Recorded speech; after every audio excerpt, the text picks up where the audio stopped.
Soal autopsi ulang Brigadir J, mantan Kabareskrim soroti kekerasan dari Senti bisa multitafsir.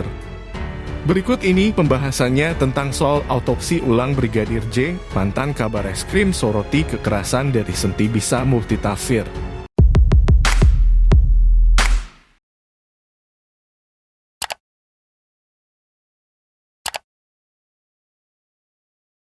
Jakarta, KOMPAS. TV mantan Kabareskrim Polri Komjen Purn Suslo 2J menyoroti hasil autopsi ulang Brigadir J yang baru diumumkan Senin 22 Agustus 2020 kemarin. Hasil autopsi ulang tersebut menemukan adanya 5 luka tembak masuk, 4 luka tembak keluar, dan 2 luka fatal di bagian dada dan kepala. Ketua tim forensik, Ade Firmansyah, juga menyebutkan bahwa tidak ada kekerasan lain selain kekerasan dari senjata api. Menurut Susno, ahli forensik seharusnya tidak sampai pada menentukan adanya kekerasan lain. Ahli forensik hanya sampai batas mengidentifikasi luka pada jenazah. Ada bahasa yang menimbulkan kesimpulan tidak ada penganiayaan. Nah, itu semestinya tidak sampai situ. Dia ahli forensik dan bukan ahli hukum. Hanya memvisum. Ada luka berapa? Luka ini luka apa? Kata Susno dalam Sapa Indonesia Pagi Kompas TV, Selasa 23 Agustus 2022. Yang menentukan ada tidaknya penganiayaan itu adalah penyidik, tetapi jangan dia mengatakan ini ada penganiayaan atau tidak, karena ini sudah termasuk unsur pidana. Sambungnya, Susno bilang, pernyataan kekerasan hanya dari senjata api juga berpotensi menimbulkan multitafsir. Pernyataan itu kan bisa karena digebuk dengan senjata api, bisa juga ditembak kemudian pelurunya kena proyektil yang masuk. Ini supaya tidak multitafsir.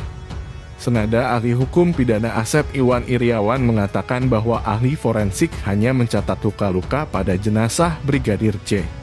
Sekarang hasil autopsi, betul sekali kata Pak Susno, harusnya hanya mencatat saja luka-luka di mana, kata Asep. Asep menjelaskan hasil autopsi ini nantinya akan menjadi bukti yang mendukung tindakan tersangka saat menghilangkan nyawa korban. Frudin soroti beda keterangan dokter soal autopsi ulang Brigadir J dengan tersangka. Ada nggak dijelaskan kenapa engsel kaki kirinya kenapa berlubang? Berarti kan belum jelas. Berarti kan lebih jelas temuan dokter saya dibandingkan dengan ini kan yang saya titipkan 2 orang itu. Berarti ini malah tambah tidak jelas. Sementara dalam wawancaranya di Kompas TV, Kamarudin meminta tim dokter forensik memberikan hasil autopsi ulang jenazah Brigadir J kepada dirinya. Sebab kata Kamarudin, pihaknya adalah selaku pemohon yang mengajukan secara resmi agar jenazah Brigadir J dilakukan autopsi ulang. Karena alasan itulah Kamarudin menilai bahwa dirinya patut diberikan hasil autopsi ulang jenazah Brigadir J oleh tim dokter forensik.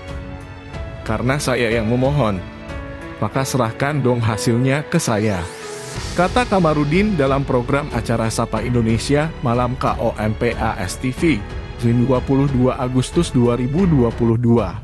Kamarudin berpandangan tim dokter forensik dapat dikatakan independen apabila menyerahkan hasil autopsi tersebut kepada pihak pemohon.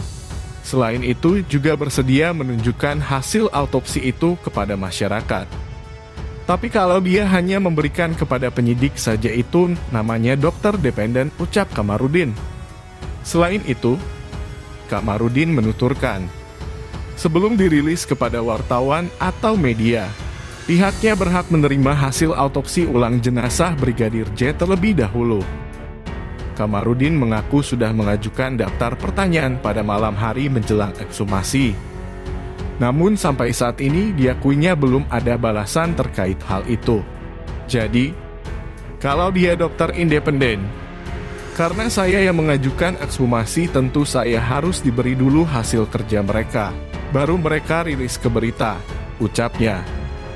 Setelah memberikan hasil autopsi Brigadir J kepadanya, kata Kamarudin, barulah tim dokter forensik mengadakan konferensi pers dengan mengundang wartawan. Nah itu tadi pembahasan tentang soal autopsi ulang Brigadir J, mantan Kabareskrim soroti kekerasan dari Senti bisa multitafsir. Apa pendapatmu dan jangan lupa tinggalkan pesanmu di kolom komentar. Terima kasih sudah menonton video ini, salam toleransi.